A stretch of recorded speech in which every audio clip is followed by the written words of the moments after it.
want to get a little nerdy on the process of making a comic book because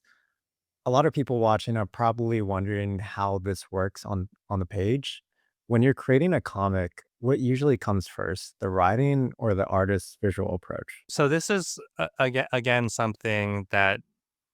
can be hugely variable depending on the specific writer and the specific artist. And of course, there are amazing people who complete, they write and draw their own comics, and that's a whole different ball game. But when it comes to there being a writer and an artist, it it kind of just depends on what works best for the both of you together in that specific collaboration. Something interesting about comic book scripts that I learned coming from the world of screenwriting is that comic book scripts are much less there's much less of a standard format for comic book scripts compared to screenplays. So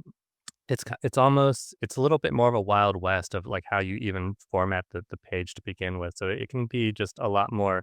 chaotic, and then there's just a lot more room for variation, I guess, and so when it comes to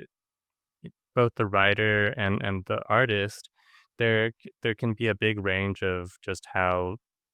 what they prefer in terms of some writers, they wanna give, like, a huge amount of detail and write, like, very complicated panel descriptions and be very specific, and some artists,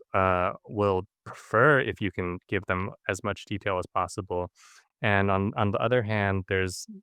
both writers and artists who prefer it when the script is a little bit more loose and the artist has more freedom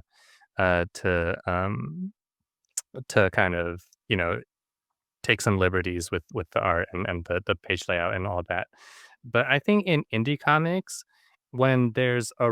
when there's a writer and an artist working together, it's usually not always, but usually the writer who brings the idea. The writer is also usually the one who's hiring the artist to draw the comic book.